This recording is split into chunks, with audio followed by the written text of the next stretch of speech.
of exploration mechanics strongly evocative of those of an archive, due to the type of interaction that generally accompanied the CD-ROM medium, so browsing through a complex and sometimes cryptic network of images, texts, and videos and sounds, similarly to the type of explorable content that was emerging at the same time on the early web.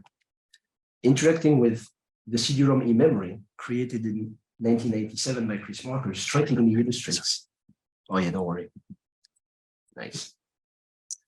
Strikingly illustrates this feeling of exploring an archive, a personal and intimate one, since the whole artwork presents itself as a reflection on memory and its labyrinthine structure.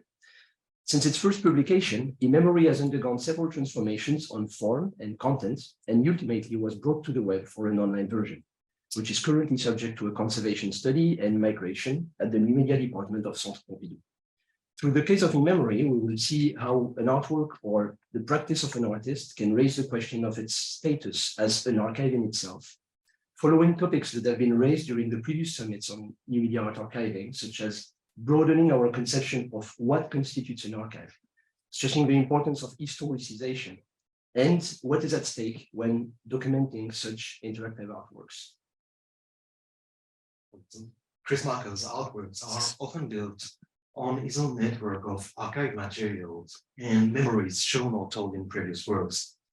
And through this pattern, Chris Marker constructs with each new piece an interconnected puzzle of references between cinematographic, photographic, video works, and writings too.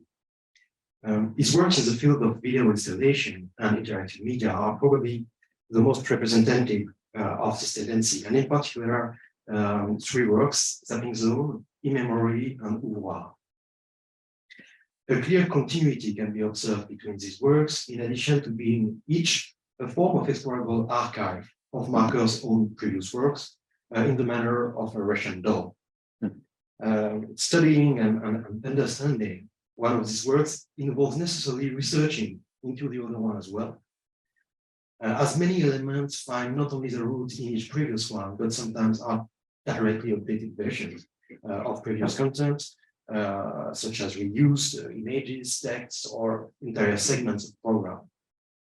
When exploring Ouvroir, an online installation, 3D installation started in 2008 in the form of an island in the early metaverse Second Life, it's impossible to miss the callbacks to both Immemory and Zapping Zone, with various images, animations, and space composition directly borrowed from those previous works. In 1997, Marker developed this process with Immemory in a computer-based and self-contained form by building a similar dialogue between all types of media, from photographs to electronic images. The physical movement of the viewer walking around video monitors and computers in 1990 for a work such as Zapping Zone was transposed in Immemory to a visual navigation through a point-and-click interaction inside the structure of a CD-ROM, but following the same idea of an invitation into Marker's imaginary museum. In Marker's own word, I quote him, "The reader visitor can imperceptibly come to replace my images with his, my memories with his, and that my memory should serve as a springboard for his own pilgrimage in time regained." Immemory has a complex history of evolution and changes in the same way that Zapping Zone had before. Similarly to the ongoing changes that Chris Marker had made to his previous installation until 1994, he also produced several versions of Immemory between 1997 and 2009, with additions, with changes. None of these changes are structural, but many images from large sections of the work, such as the museum and the experts, were either changed or added after 1997. The biggest change among those is certainly its migration on the web. As an online browsable work that was produced between 2007 and 2013, officially releasing 1 year after Marker passed away in 2012. It was produced as a part of Marker's website project with Centre Pompidou called Gorgomancy, which in itself is an archive of various previous works by Marker, including among other, the video series, The Old Legacy, Poptronics Montage, and the CD-ROM Immemory as a web-based version. So the original program for CD-ROM was entirely recorded in Flash during this period, with the goal of preserving its original look and feel, but nonetheless with important technical changes. All the structure was rebuilt from scratch. Many of the animations were recreated to fit the Flash format, and mostly all the images were upscaled to a more fitting image definition for the monitor of the time. It was 900 by 675 pixels instead of the original 640 by 480. And it was converted also to JPEGs. So this change was partly due to technical contingencies from the mid-2000s, but it resulted also in visual artifacts that are noticeable when comparing the two versions of the images. So after 2020, as Flash became as you all know, obsolete, the necessity of producing a new sustainable online version led to a migration plan at the Centre Pompidou on the initiative of Michaan Ph, the chief curator of the department, and undertaken since 2021 by a team composed of a software developer, Cyril Baracini, who worked on the web translation of the work in the mid-2000s, a conservator, Alexandre Michaan, and myself as a curator. And the goal there was to make available publicly again the work online in a recorded HTML5 version, and together with it to study Immemory's history and evolution in order to document it and reflect it faithfully. So several aspects that demonstrate the relevance of broadening the notion of archive when researching and preserving Chris Marker's computer-based works are notorious, all of them being one way or another about historicization. First of all, from the perspective of technology history, similarly to how Zapping Zone was a testimony of the CRT monitors era and of the late 80s Apple II computers era, Immemory also carries a piece of history of both mid to late 90s computer technology for the CD-ROM version and of the 2000s online animation software history for the Flash version. Even though the first release of the work on CD-ROM took place near the end of the decade in '98, since Marker had started working on it much earlier, the work reflects most of the typical aspects of interactive CD-ROM produced in the early 1990s. Its image definition fits the VGA standard, so as Philippe said, the 640 by 480 pixels, broadly used in the first half of the 90s. Its color palette is 256 colors, and mostly its structure, made to navigate through images, videos, sounds, and text, is reminiscent of many types of CD-ROMs produced in this decade. For instance, Laurie Anderson's Puppet Motel from 1995. So the visual characteristic of its images reflect common technical tricks used to give the illusion of smoother color gradients because of the 256 color palettes in the era of limited colors. So with heavy use of dithering, for instance, which is a pixel scattering technique, very recognizable in many of the computer images of that era. On a less visible level, the data of Immemory also tells a story about Marker's use of a specific software, of which he had become a beta tester and a contributor. A story that had started a decade earlier when he was working on Zapping Zone. And that's the story of Hyper Studio. Through it, it also testifies of Marker's close relationship with the creator of this software, Roger Wagner, who is still active today and contributed to the archival procedures for Immemory's original Hyper Studio files. So the conservation study also was the occasion to focus on the major topic of documentation, of course. It has largely been stated in publication on media art conservation, as we all know, how much the role of documentation is key in any preservation approach, mostly for artworks that go through several stages of change over time. But the extent and nature of the documentation produced still varies a lot today in conservation studies. And the ways to achieve a documentation as complete as possible are still often researched and discussed.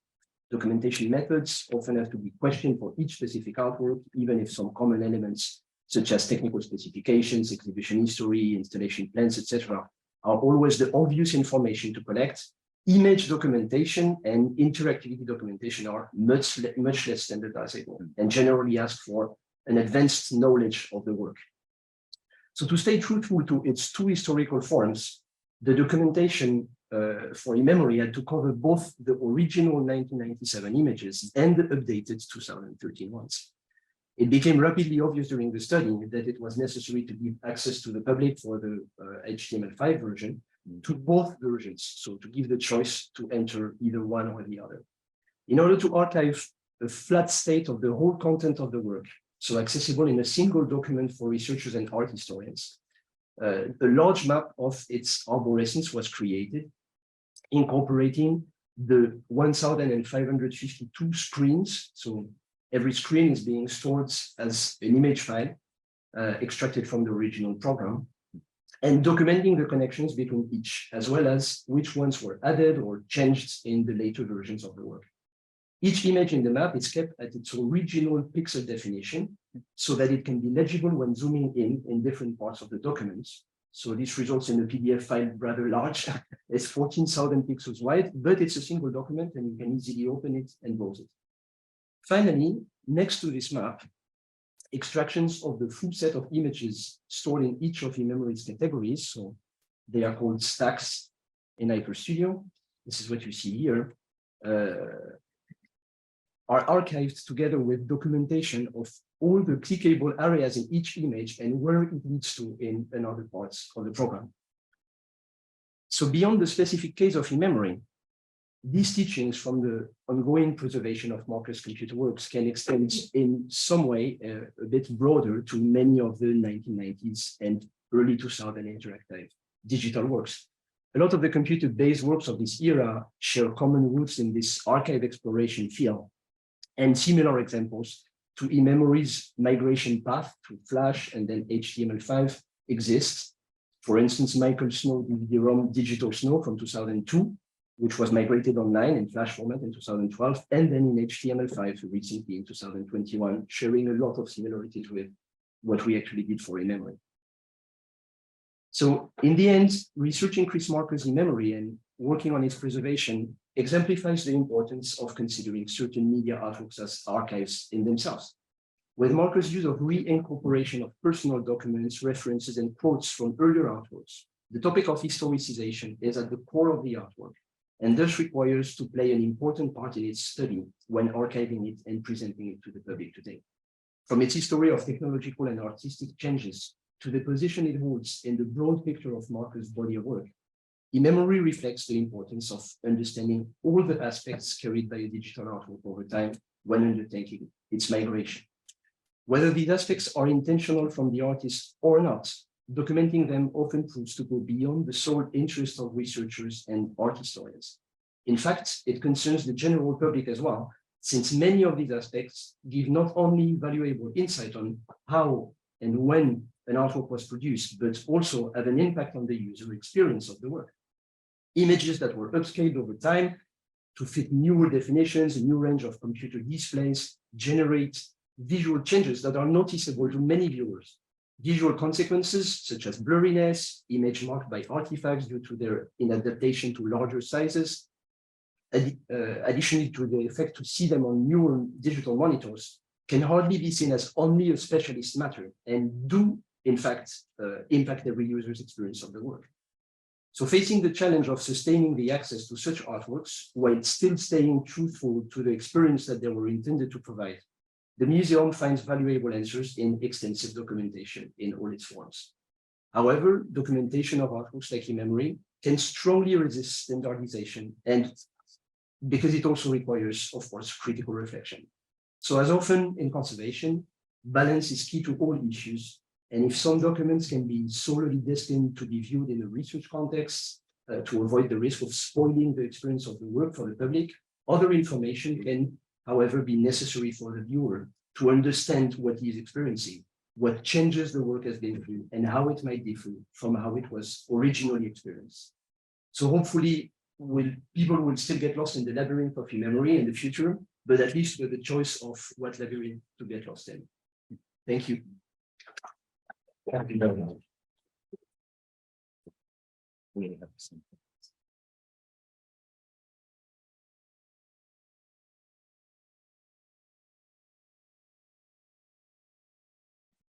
Thank you. I do have one very quick question, which is how many do you believe more hours are spent in the preservation documentation than in the actual execution? Good question. Well, the execution of the work itself was quite a long process. Yeah, it took years. It took years for Immemory and it took years for governancy afterwards. So I think it's still less. But then the question of is it a sustainable model? Can we do this for every work? I mean, in the collection, we only have around 1,000 net artworks. And this is by far the largest.